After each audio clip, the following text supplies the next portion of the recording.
Batteries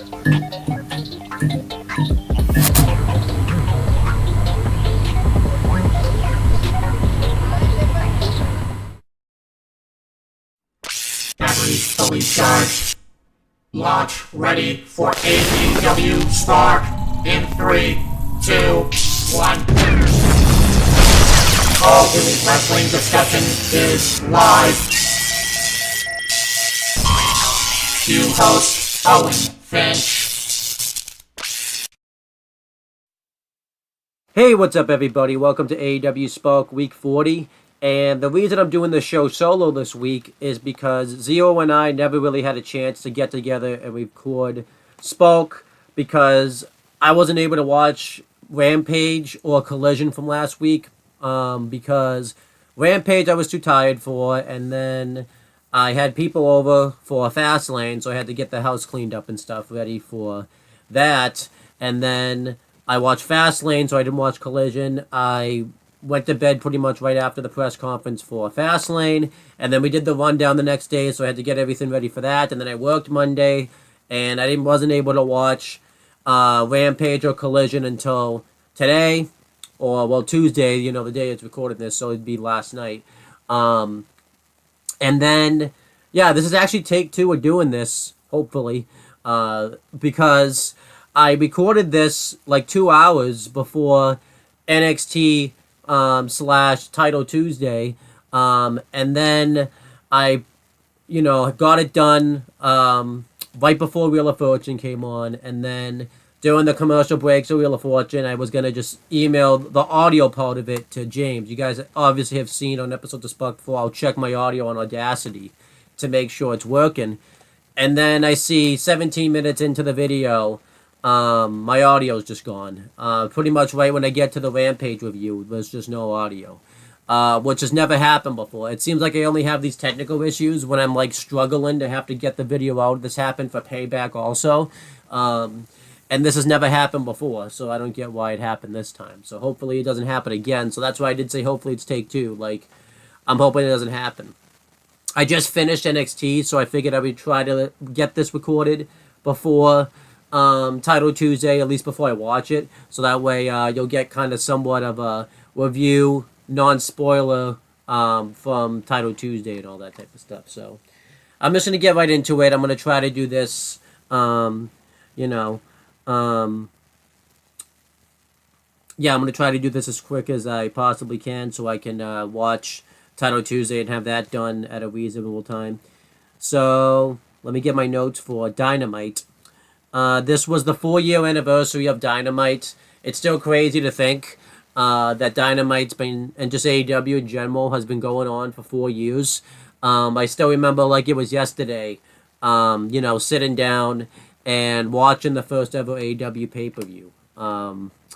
And, it's just still crazy to think that it's still like going and all that type of stuff. Obviously, there's been some problems, as a wrestling company would have with the pandemic and stuff backstage and everything like that. But they've had some great moments. They've had some memorable jumps. They've made a lot of great stars, and I think they should be celebrated for that. So yeah, I'll just get right into it. Starting with Dynamite. Well, I already said that. That's just kind of what my whole film was about. Again, I'm going to try to make this as quick as possible. It showed recaps of the pay-per-view, just kind of all the big things that happened.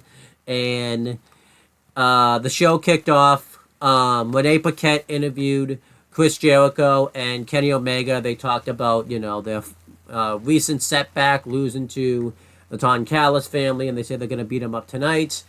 And Jericho is looking over at somebody off camera that we don't see, and he's like, well, it's been a while. And it's none other than the Rated R superstar, Adam Copeland. And Adam Copeland and Jericho shake hands. Adam Copeland tells Jericho that he hopes, him and Kenny kick the Don Callis family's ass tonight. And he talks about how Don Callis is pretty much a dick and everything like that. And then this is like the on-screen meeting for the first time between Adam Copeland and Kenny Omega. And Kenny Omega does a nice reference where he mentions that, you're surprised had me on the edge of my seat. Obviously referencing his name in WWE. And yeah, they just walk off, and Rene Paquette says, yeah, he's now my new favorite Canadian on the roster. And there was a little funny bit there. I like that this was Adam Copeland's first appearance on Dynamite, where it was basically just most of the Canadians backstage type of thing. I thought that was funny, and it was just good stuff. Then we had the first match on the show. It was for the international title. It was Ray Phoenix with Alex Abrahantes and Pedro Zero Miro ringside defending against Nick Jackson. This was a great back and forth match right here. I don't think it was quite as great, obviously, as the match they had on Dynamite when during 2019, the first few shows. Obviously, just because Ray Phoenix obviously is banged up, so he can't do as much as he did in that match. But this still was great stuff. It was very back and forth, and even though Ray Phoenix couldn't do a lot, he still did a lot in the match. And they actually used the injuries to kind of work through the match and everything like that. So, really great back and forth match right here. Ray Phoenix does get the win. He hits a roll-up onto Nick Jackson, and he retains his title. And afterwards, they shake hands and everything like that. But this was great. I gave it 4.5 stars. Just really great back and forth match. It kind of adds another layer to the feud between the Lucha Bros and the Young Bucks. And I think I've mentioned this before, too. I always love in AEW when, the tag teams don't necessarily just go after tag gold. On occasions, they'll go after singles gold. I always enjoy that, just because it shows that you're not just stuck to the tag division type of thing. So I like this a lot. Then, Adam Cole goes to Roderick Strong's house, and I was gonna mention this, but I forgot to. So, AEW and TBS, it seems like, was messing things up. More specifically, TBS, which is what's kind of affected the ratings for year 4 of AEW Dynamite. What ended up happening was TBS screwed up with the guide. They inadvertently said that AEW was going to be on at 4 instead of 8. So I think a lot of people set their DVR off at that time. And then later in the show, obviously they had to go in on like social media and said, no, it's still Dynamite's still at 8. And then if you went to watch the show and you never watched the show before, it didn't say that it was AEW Dynamite. It said it was Young Sheldon and like whatever show would have been after that type of thing. But like if you clicked on it, it was Dynamite. I had a similar thing that happened. I just recently put my cable box in. I think it would have been the go. It wouldn't. It was the SmackDown. Not last week's, but the week before that. And I'm trying to think of why I didn't watch Dynamite with my cable box in my room. I'm trying to think what I would have been doing, because this was the first time I would have watched it with the cable box in my room, but I don't know why I would have missed. Yeah, I don't know why I would have. I guess I did. Maybe I did see the Go Home episode of Dynamite with the cable box, because that would. I'm trying to think. Oh, I guess so this would have been the first Dynamite actually I would have watched with my new cable box in my room, actually. So, sorry. I've done so many things recently. I'm trying to get things in order. So, yes, this would have been the first Dynamite where I watched with the cable box in my room. But for some reason, I didn't get TBS. I'm still learning it, but I eventually I did get TBS. I did see it. I don't exactly know the channel either. Because, but anyhow, that's besides the point. So, I usually use my Fire Stick with my mom's Xfinity stream to watch Dynamite that way, because I can watch it live and everything like that. And then for some reason this time it said, "Yep, can't play. Video cannot be played." So for some odd reason I couldn't watch Dynamite, and I've been doing it that way. So I ended up watching Dynamite later on. This is why I bring this up, because there's a big glitch when it comes to this, because the Adam Cole Roderick Strong video is the audio is pretty much cut. You can't hear it. You can hear it a little bit, but not much. So when they came back from commercial break, they had to play the video package again and everything like that. So sucks, but they were able to work around it and all that type of stuff. They ended up having to do an over one a little bit because that happened. But what this video package was pretty much, this was a continuation of what the Kingdom told Adam Cole from Collision this past Saturday. And Adam Cole goes over to Roderick Strong's house, and Roderick Strong gives him a scooter, and they do a montage where they ride around Roderick Strong in his wheelchair and Adam Cole in his scooter. And then Roderick Strong wants Adam Cole to move some furniture, and this is funny, obviously, because he just had knee surgery, so it shows kind of a little montage of that. And Adam Cole's about to leave, he's about to go have his surgery, but Roderick Strong pretty much guilt trips him to sticking around and hanging out with Roderick Strong. Yeah, this was funny. I really like this segment. You know, it continues the storyline with Adam Cole, MJF, and Roderick Strong and everything like that. So, yeah, I really like this a lot. Very funny segment and very good stuff.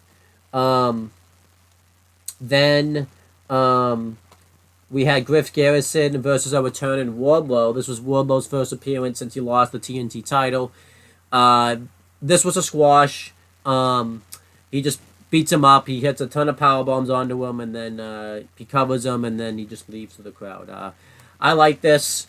It was a good way to bring back Wardlow, so it was good stuff. If I had to give these matches star ratings, because I forgot to do it for the international title match, well, I guess I did say that. I did say it was 4.5 stars. But this match, I would give 3 stars. I thought it was a good way to bring back Wardlow, so this was good stuff. Then John Callis and Konosuke Takeshita get interviewed, and it's revealed that Sammy Guevara, due to the developed an injury at the trios during the trios match at WrestleDream. So instead of Konosuke Takeshita and Guevara versus Jericho and Omega, it's now going to be Takeshita and Kyle Fletcher. Obviously, this was recommended by Will Ospreay since they're in United Empire together, so that made sense. I like this, and the Guevara injury was legit. Because he got a concussion during that match, so I don't know how long he's going to be out. He could be back relatively soon, but he wasn't on this show. I don't know if he was at the time of recording and stuff. If he was on Title Tuesday, I'm sure you guys will tell me that in the comments. Unless this video goes out later than that. So yeah, I liked this backstage segment. Then we had an AEW World Trios Championship match. It was the Acclaimed and Daddy Ass Billy Gunn defending against the Butcher, the Blade, and Kip Sabian with Penelope Ford ringside. This was a good Trios title match. You know, nothing too special, but it was relatively good stuff. The Acclaimed and Daddy Ass Billy Gunn win when they hit all the finishers on Kip Sabian for the win. And yeah, it was just a fun time to watch this match. It was good stuff. I give it 3 stars. A relatively good match right there. Then we had the final chapter of Toni Storm, A Portrait of a Star. She's doing like this big monologue talking about how, thinking she's like old and washed up and all this time. And RJ City reveals that she's young, and she thinks what he's actually trying to say is that she's timeless. And now she's going to be known as Timeless Toni Storm. And she's going to showcase that on Dynamite tonight. So, yeah, that was great stuff. I love this. I'm loving the new Toni Storm character. So this is great stuff. Then Juice Robinson and the Guns come out to cut a promo. They basically accuse MJF of attacking Jay White the previous week, and they call him out. MJF comes out. He denies the accusations. He insults the Guns and Juice Robinson, and they challenge him to come fight him. He gets in the ring, but they all back down, which is obviously confusing because it's 3-on-1, but it's revealed this is a trap because Jay White comes from behind and lays out MJF with a Blade Runner. He leads with the AEW World title. He cuts a promo roasting MJF, and he challenges him to a match at Full Gear for the AEW World title, and MJF accepts. So that's your first match set for Full Gear right there. Yeah, I like this segment. I know MJF, you know, a lot of people thought this was like one of the weaker MJF promos, which it might have been, but overall I still thought it was relatively good, and I like that they played up to that on Twitter type of thing. So, or not Twitter, but X. So, yeah, I liked this. The only thing I didn't like about this segment is I don't think Jay White should have been on. I think he should have been off the show this week to really sell the injuries. I thought that kind of undermined the attack from the week before, but other than that, it was all still relatively good. I would have just done like, maybe MJF just runs out with a chair and just fights him off, and then he just fails or something, and then the next week it comes back and he wants to fight them, and then you could just do what you just did here, because yeah, it's weird. But then again, I also have been complaining that AEW hasn't been doing a very good job booking their pay-per-view matches in advance, and they pretty much fixed that problem, because yeah, this was like, well, let's see, WrestleDream was the 2nd, this was October 4th, I believe, maybe 5th. No, this would have been 4th, because Fastlane was the 7th, and yeah, this would have been the 4th. So, like, they have a long time to build this world title match, so whatever. But I liked it still for what it was. I'm interested to see where it goes. Then Orange Cassidy and Hook, they get interviewed. They express their disappointment of the fact that they didn't become the number 1 contenders for the AEW World Tag Team titles, and the Orange Cassidy expresses his disappointment of basically no longer being a champion anymore. And Hook's trying to motivate him and stuff. I like this. I'm liking this partnership with Orange Cassidy and Hook. I think it's going to be really good stuff. Then we had Chris Jericho and Kenny Omega versus Kyle Fletcher and Konosuke Takeshita with Don Callis ringside. But, well, not ringside. He was supposed to be ringside, but he ended up joining commentary. This match was great. I really liked it a lot. I thought Kyle Fletcher really showed a lot in this match. Eventually, Jericho hits him with the Judas effect, and he goes into the one-wing angel. And he gets Omega gets the pin. This made sense. Omega and Jericho really needed a big win, since they haven't really had much big wins. They've been taking a lot of big losses lately, so this was kind of a way to get some momentum back on their side. So I liked that a lot. And, I feel like this is only going to do wonders for Kyle Fletcher. He's still really young, so it's not like it's going to hurt him in the long run. It actually helps him. So I like that. And earlier in the interview, Don Callis mentioned that he wins wars, not battles. That was a tie-in to what was going to happen on this show, because after this, Powerhouse Hobbs attacks Omega and Jericho. He beats the crap out of Jericho. He beats the crap out of Omega all over the place. He lays him out with DDTs and everything. Not DDTs, spine busters and everything like that. Then eventually, while Omega's tied up in the ropes, Don Callis just cracks a steel chair right off of Omega's head, which was pretty dangerous because it wasn't a protected shot, and it looked like this just really hurt Omega. But I like this for what it was. This is something to get Powerhouse Hobbs back in the spotlight again. I just don't love the fact, obviously, that Powerhouse Hobbs is going into another faction. I'm kind of ready to see him break out on his own. I think he's been doing just fine on his own when he was feuding with Miro and everything like that. But it is what it is. At least he's gonna, we're gonna finally get some matches I've wanted to see, like Jericho versus Hobbs, which takes place on Title Tuesday too, and Omega versus Hobbs will be a good match. So, and I like that everybody in the Don Callis family has like relatively a different wrestling style. Sammy Guevara's like the high flyer, Powerhouse Hobbs is the powerhouse, Konosuke Takeshita's like that silent Japanese strong style killer, and I guess Ospreay is kind of like a hybrid of like a high flyer and like a technical type of wrestler, I would consider. So I like that everybody's kind of like at their own style, because I think that's what makes great factions, is if you have everyone that has like a different style in that faction. So it's good in that respect. It just sucks that I really want Powerhouse Hobbs to make it on his own type of thing. So yeah. So yeah, that was all good. Then MJF gets interviewed. He is just nursing his wounds, and Matt Caster comes up to him, and they kind of get into it. This is apparently a reference of stuff that's happened between them on social media that I really don't that I don't know what's going on, but I like the fact that AEW paid tribute to it. I imagine it's going to lead to maybe a future 8-man where it's going to be MJF, Daddy Ass, and the Acclaim versus Bullet Club Gold, so that's why they probably did this segment. So yeah, I like this though. Then Samoa Joe has a vignette where he talks about how he's ready to really dominate AEW and potentially get another title, and he shows respect towards MJF during this vignette. This was a really good vignette by Joe. I liked it a lot. Then we had Tony Storm versus Sky Blue. I like this. This was pretty good. I'm really liking the characterization of Tony Storm here.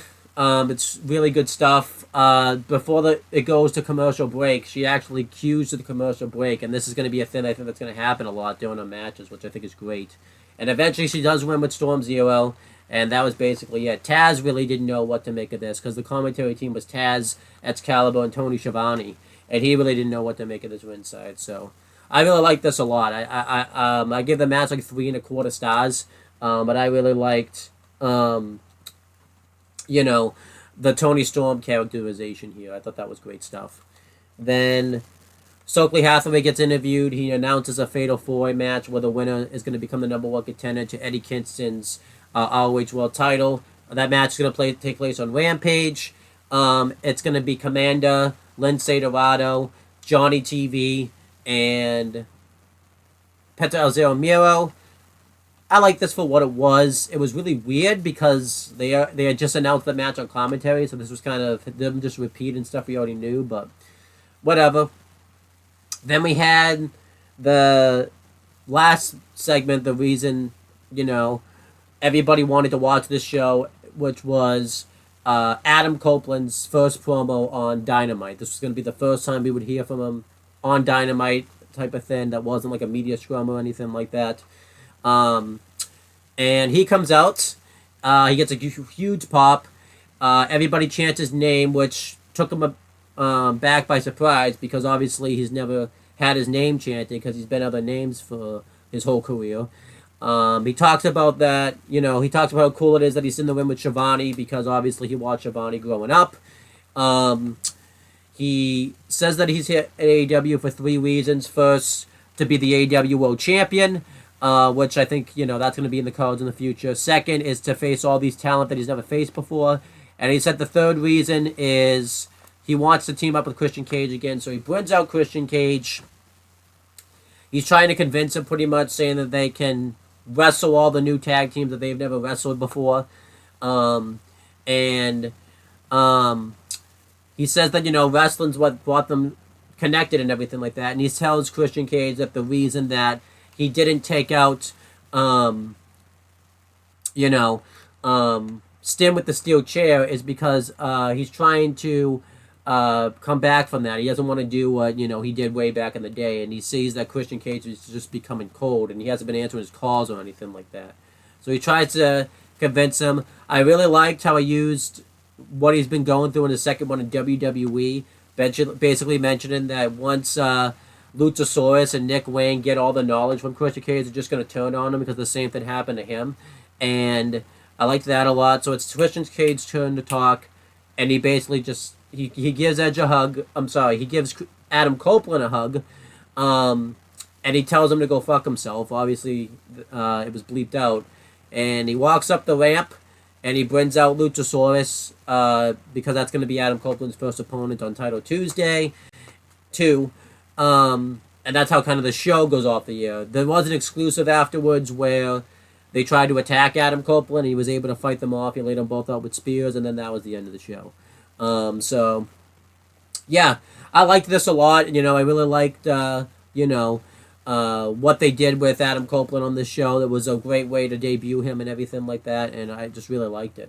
Again, I think I said this when I did the first take, so I want to make sure I say this again. I would have loved it if they showed Adam Copeland, backstage throughout the show, where they didn't necessarily have to keep showing him, but just talking to talent backstage to kind of get us to picture matches, just to really make us want to see him come out there, but, it is what it is.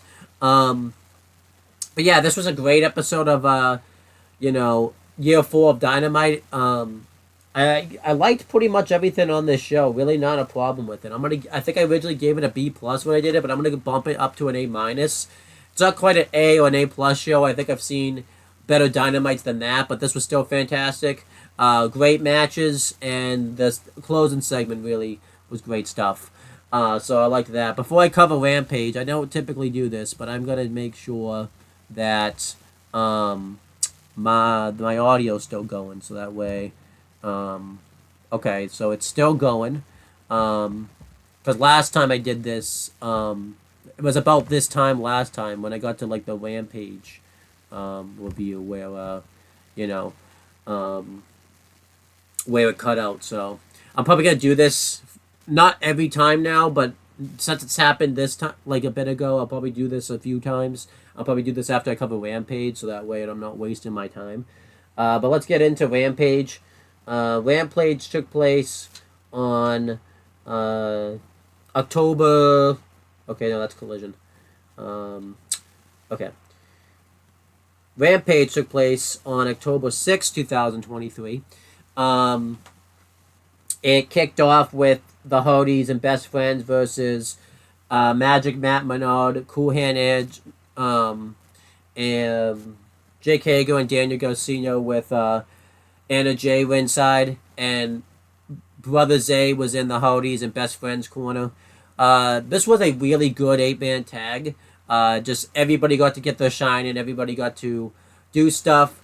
Doing this, Anna Jay gets taken down, so she ends up getting hurt. And this distracted Garcia long enough where he ended up getting hit with a Twist of Fate by Matt Hardy, a Dude Buster by Trent Beretta, and a Swanton Bomb by Jeff Hardy, and that's pretty much it. They all get the win. And yeah, it was just good stuff. I liked it. So, yeah, good stuff there. Then Eddie Kingston gets interviewed. He talks about how he's looking forward to, defending the title tomorrow night against, well, not tomorrow night, it wasn't official yet, but defending the title against whoever wins this, and he kind of gives his thoughts on each competitor. And then he gets interrupted by Sanjay Dutt, Satnam Singh, Jeff Jarrett, and Karen Jarrett. They're upset that Eddie Kingston won't give Jay Lethal a ROH World title match, and that's why Jay Lethal just couldn't stand to face him.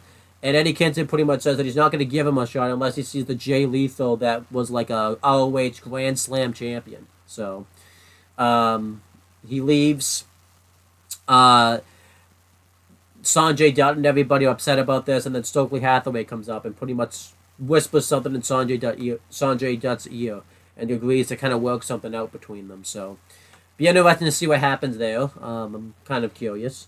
Then they had a Danhausen vignette hyping up his return, and it was pretty much exactly the Halloween 3 commercial that plays in Halloween 3 Season of the Witch. It's exactly the same thing. I liked it for what it was. Obviously, I didn't like the reference because I didn't really like that movie, if you've seen my review of that all that time ago. I'm probably going to end up doing it again because it's been a bit stuff, and we revamped the retro movie review series. But yeah, I'm looking forward to seeing Danhausen come back. I really enjoy his stuff, so I kind of hope he comes back like Halloween time. I think that's why they're doing these vignettes, and I kind of hope he does a different movie reference every time, so that'd be cool. Then Claudio Castagnoli and Willa Yuta completely squashed Levi Shapiro and Wise Guy Wars. Just an absolute squash, but I like the team of Claudio and Willa Yuta. I would complain, if they were like the tag team of Blackpool Combat Club, because I think out of like all of the members of Blackpool Combat Club, I think they're probably the best team, if I had to, in my opinion. So it was good stuff. Then Magic, Matt Menard, Cool Hand Edge, Jake Hager, and Daniel Garcia get interviewed. They talk about their loss, and Garcia said that he tried everything he could to win. And 2.0 get upset that Garcia said it was him. They mentioned they're all a family. They're going to go get Anna Jay checked out, and that's pretty much it. From this interview, it seems like that Daniel Garcia is going to be the one that breaks away from like this faction right here, which I think makes sense. I think it's time for him to break out on his own. I think he stands the most chance out of everybody of making it on their own. I think 2.0 makes sense to stay a tag team. Hager just is better as like a heavy for somebody, and Anna Jay, just Anna Jay, I would like actually a trios between Hager and 2.0. I think they could do well as a trios too, so we'll see what happens there. Then we had the 4-way match, Penta El Zero Miedo versus Lince Dorado versus Johnny TV versus Commando in the ROH World Championship number 1 contenders match with Eddie Kingston on commentary. I thought Eddie Kingston did very well on commentary. He was with commentary. They were on commentary all night with Excalibur and Tony Schiavone. But yeah, they did very well on commentary. This match was awesome. I really loved it. I don't know why it didn't main event. It would have made a lot more sense. Everybody got to do something in this match. It was a very excellent match. And eventually, Commander wins when he hits a really good 450 splash on Lince Dorado. Lince Dorado came off very heelish. If you watch his entrance, it seems like a heel entrance, but I'm not sure. I thought it made sense for him to take the pin since he's not the one that's signed to a contract. Obviously, it's mainly, everybody else is pretty much signed in some way, so I don't think it hurts him too much to lose. Plus, he got in a lot of offense, so I was okay with that. I do want to see a match between Commander and Johnny TV happen on Rampage. And they really could do it because they Commander's the AAA worldwide cruiserweight champion, so they could easily put that belt on the line if all things can go according to plan. Unless they want to save it for one of AAA's big shows, but I think it's better off to do that on Rampage. But we'll see. Then Ortiz is backstage. He cuts this really great promo, just really tearing down Mike Santana. I would really recommend checking that out. I just don't like the fact this feud's stuck on Rampage. They're actually putting aside their differences and actually going to try to make some money do a feud, and you put that on Rampage. What a great lesson to show people. But whatever. It was still a great promo. This feud should at least be on Collision. I don't know why it's not. And then the main event was Nyla Rose and Marina Shafir versus Chris Statlander and Hikaru Shida. This was real bad. I really didn't like this. Obviously, you guys know how I feel about Marina Shafir, and that's mainly why the match is bad. Because she's in the match for a good majority of it. This was really the one match to main event the show. I don't know why they consistently put these matches that don't have any business main event in Rampage. This just makes people leave. I feel bad for Shida because he always gets put in these spots. He's always in this main event slot, and it just falls flat on AEW's face. And I can't really blame Shida too much, but yeah. Shida and Statlander win. Shida hits the katana on Marina Shafir, gets the win. But yeah, this match was no good. Don't watch it. And that was Rampage. I'm gonna give Rampage a solid B. It would have been a B plus had it just been the 8-man tag or whatever that was, and yeah, that match, and it would have been and also the 4-way. If it had just been those two matches, it probably would have been like an A- show. But obviously, we had some filler in there, so it is what it is. Obviously, it's really brought down too by the main event. The main event really brought it down. If the main event and the 4-way were inverted, probably too, I probably would have given it this show like a B plus at least. It's all about how you finish sometimes. All right, moving on to Collision. Let me check my audio real quick. Make sure that's still working. Hello. Okay, it's still working. Yeah, again, I'm just going to do this. Just get over it because I don't want to have to record this a third time. Yeah. Trying to get my camera back open. Next is Collision. Collision took place on October 7th, 2023. We had the code open the intro where everybody did a promo talking about how they're going to win their matches. The people from the AEW World Tag Team title match and the people from the ROH World title match, and that was about it. Then we had the AEW World Tag, and we had on commentary Nigel McGuinness and Ian Riccaboni. I believe the reason why it was these two is Kevin Kelly had to go to New Japan because I think New Japan had a couple of shows in Japan, so that's why he was there. Well, that's why he wasn't there anyways. But yeah, again, this really should be the commentary team of Collision. I think Ian Riccaboni and Nigel just work. They have really good chemistry. And I think Ian kind of understands how to do live TV, I think, a little more than Kevin Kelly does. But it's just my opinion. But yeah, we had this match. I haven't broken down a match yet. We had the first match. It was an AEW World Tag Team title match. It was Ricky Starks and Big Bill versus FTR. FTR were coming in as champions. And this was a squash. The whole thing was FTR was injured coming into the match, and they just beat the crap out of FTR. Big Bill puts Cash Wheeler through the announce table. He just chokeslams him right through it. He had several chokeslams on Dax Harwood, and then eventually Ricky Starks gets tagged in, and he hits a spear on Harwood for the win. And they become the new AEW World Tag Team Champions. I like that they did this. It really gets over Ricky Starks and Big Bill as a team. It makes it get put over as a dominant force. And the FTR really did need to lose the tag titles. I think they did about everything that they could have done as champions. At least in this reign, anyways. I don't know what else more they could have done. And this way, we don't have to see Young Bucks versus FTR again, because I don't really think you need to see that again. So overall, I thought this was a thumbs up. You know, you could tell a great story out of being squashed. So I think if they, when they come back, whenever that is, if Ricky Starks and Big Bill are still the champs, they can really come back and tell a great story. So I like this a lot. I like this for what it was. Then we had Bryan Danielson versus Kyle Fletcher. This was great. This was a great showcase of Kyle Fletcher. It was fantastic. They also did a promo before the intro. It was them. I forgot the last time too, but I just remembered now. But this was great stuff. Kyle Fletcher got in a lot of offense, and eventually, after taking a reverse superplex followed by the Dragon Sleeper, Bryan Danielson hit a really nice roll up on Kyle Fletcher, and he got the victory.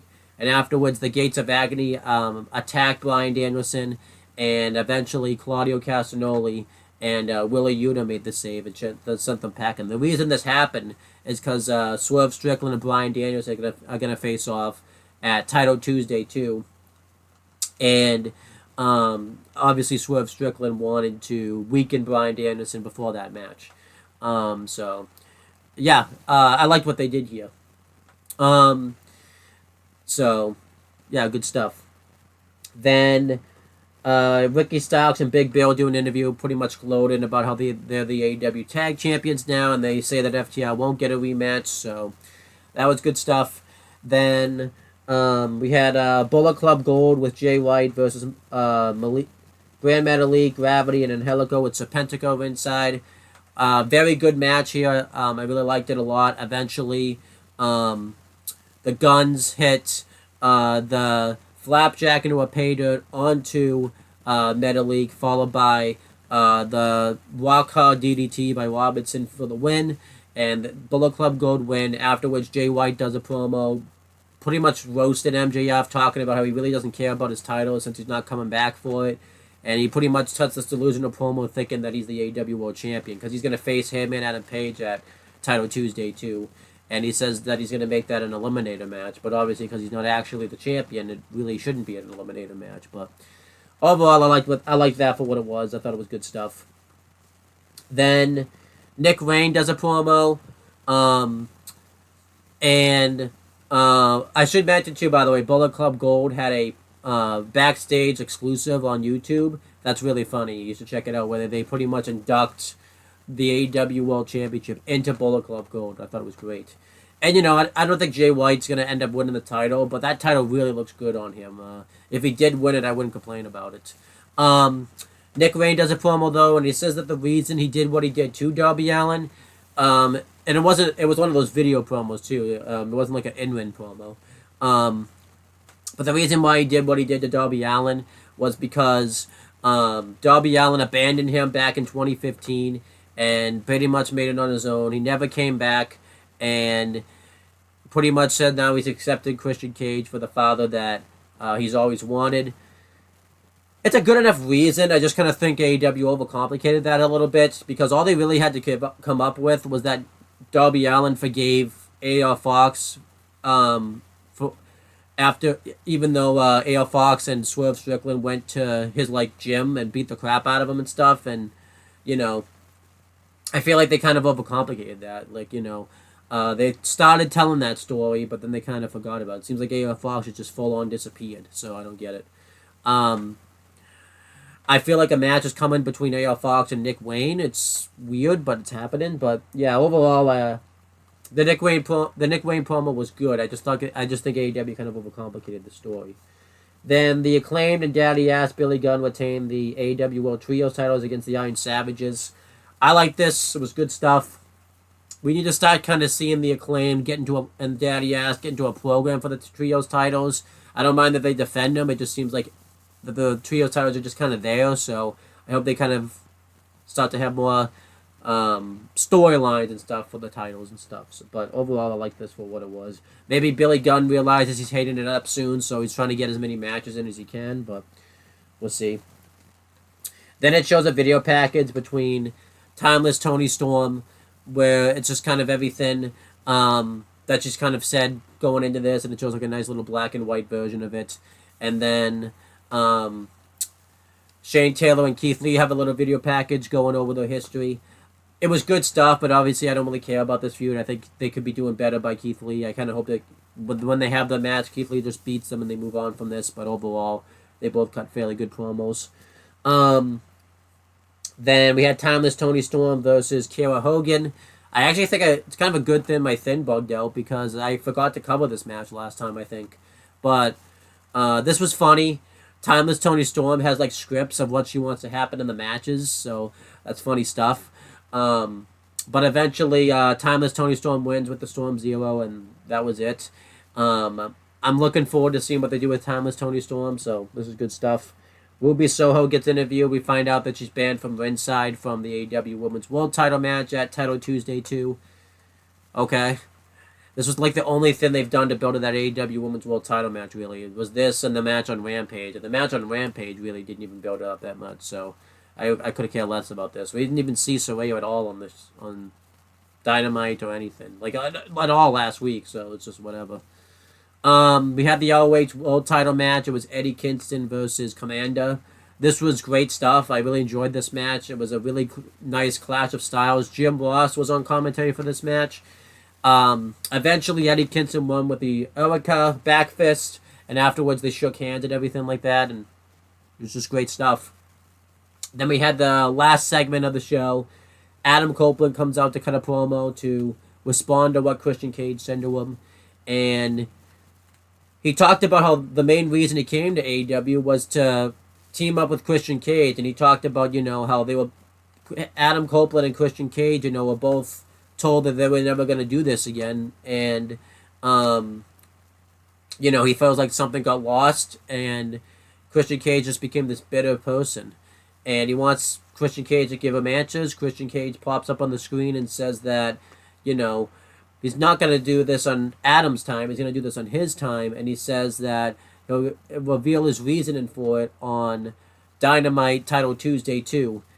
That's if, though, Adam Copeland can make it. And Luchasaurus and Nick Wayne come out. Adam Copeland does the best he can to fight them off. But eventually he gets laid out by a choke slam. They're about to give him the concerto when Darby Allin comes out to make the save. However, when it's time to hit Nick Wayne with the steel chair, he just can't put himself to do it, which kind of leads him to getting beat down. And Nick Wayne does a concerto to the arm of Darby Allin, and that's kind of how the show ends. I like this angle a lot. I really like what they're doing with Adam Copeland and Christian Cage. I do think they are eventually going to team up. I don't know if it's going to be anytime this year or anything like that, or even early next year. I could see them teaming up like late fall next year when, because they could have them team up, but I just think Christian Cage is doing so well as a heel that I think it'd be a mistake to turn him babyface right now. I think he's probably the best heel in AEW right now that MJF's not a heel anymore. Because he just genuinely knows how to get heat and everything like that, and I don't really think you want to take that away. So I imagine it will be Christian Cage versus Adam Copeland for the TNT title, maybe at Full Gear. Adam Copeland will win the TNT title.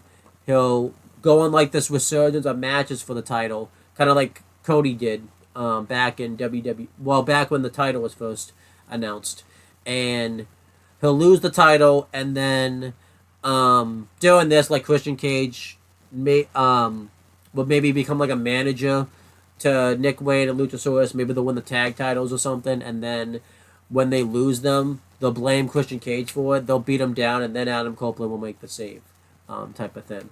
I think they should not have them, and then Christian Cage will go babyface from that, and like they'll do a tag team one. You know, they'll probably win the titles, and I could see them losing the titles, and then Adam Copeland maybe will go for the world title after that. You know, maybe he already would have gone for the world title, and then yeah, that's about 2 years of Adam Copeland stuff. Like, I don't know how long he's in AEW for, because I think once his contract's up with AEW, he'll go back to WWE, maybe do like one last one there, and then that'll be it for his career. Who knows? Just because I don't know if I could see Adam Copeland / Edge last match not being in WWE. Obviously it's still, he's only been in AEW a little over a week, so it's tough to say, but overall, I really liked Collision. I'm going to give Collision a B+. I thought it was a great show. You know, really great stuff. I should mention, since we're on still the topic of Adam Copeland, a lot of people are saying his first week in AEW was a disappointment, obviously, because the ratings have him been the strongest and everything like that. But I'm not really going to judge it based on that. You know, obviously, we still have the TBS stuff that happened, so that's kind of a stretch. You know, obviously the attendance has still been low. I think Collision, you could see the arenas were blacked out and everything like that. And during like the Ricky Starks match, you could see some empty seats, like notable empty seats in the crowd. And then, you know, Collision didn't do the greatest in ratings. I think it said it had like, other than the one where Punk got fired, it was like the second lowest one. But I'm not going to judge it off a week because, one, the TBS thing happened. That could have affected it. And then, obviously, it went up against Fastlane. I think they were obviously out of their time slot, too. Instead of 8, it was at 7 to 9. So, well, we'll wait and see on that. You know, I'm not much of a ratings guy anyways. I figured I'd mention it because a lot of people have mentioned it, that Adam Copeland's run in AEW has been a disappointment. But we'll see.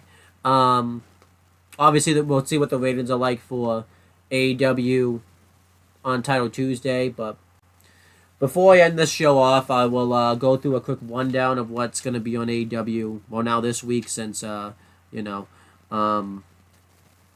it's been a week, well, since it's a new week already and stuff like that.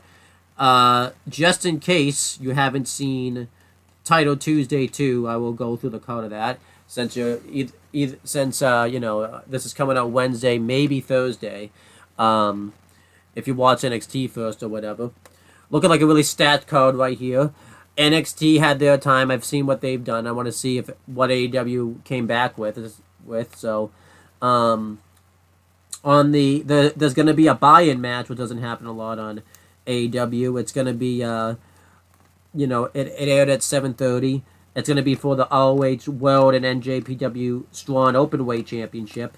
It's going to be Eddie Kingston defending those titles against Minoru Suzuki. Really can't wait to see that match. Then we have the number 1 contenders match for the TNT title. It's going to be Swerve Strickland versus Bryan Danielson. We have Powerhouse Hobbs versus Chris Jericho. We're going to hear from Christian Cage on this show, or at least he's going to make an appearance. So who knows what's going to happen there. We're going to have a timeless Toni Storm is ready for her close-up. It's going to be some segment with Toni Storm. I'm looking forward to seeing what that's all about. We're going to have Jay White versus Hangman Adam Page. MJF's going to be appearing live. It'll be interesting to see what he does on this show. We're going to have an AEW Women's World Title match. Saraya defending against Hikaru Shida. Then we're going to have Rey Fenix defend the international title against Jon Moxley. Obviously, this is going to be Moxley's return since the first match. And probably what will be the main event of the show will be Adam Copeland's first match in AEW versus Luchasaurus. That's going to be, you know, I can't wait to sit down and just watch to see how that card ended up. And then on Rampage, we already know a match. It's going to be Claudio Castagnoli and Willa Yuta versus the Gates of Agony. And then a match we already know on Collision, sort of, is that Christian Cage will defend the TNT title against the winner of the Swerve Strickland Bryan Danielson match. So, looking like a pretty stacked card for, you know, AEW Weekly and stuff like that. I can't wait to watch Title Tuesday in a little bit. So, that's pretty much it, guys. Let me make sure this video isn't a bust. Okay, so everything seems like it went well during this video, so that's good. Let me do some quick plugs before the video falls apart. Check out, when it goes up, the Wrestling Rundown.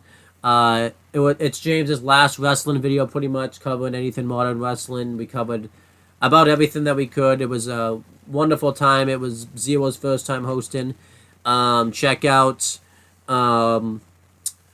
last week's episode of WWE Aftershock. This week, I'm going to be doing that solo. I'm going to be covering Fastlane and then the post stuff because I didn't have time to cover Fastlane before Raw, so I just figured I'd include it. And then, I have one less show to cover because probably going to be up Thursday. Today, since you're seeing this Wednesday, I'm going to be recording a first time ever crossover episode between WWE Aftershock and AEW Spoke, covering the Tuesday night in wrestling, the Tuesday Night Wars with NXT and Dynamite Title Tuesday. Obviously, it's going to be interesting. We're going to have myself, we're going to have Chris Dodd on, and we're going to have Zero on.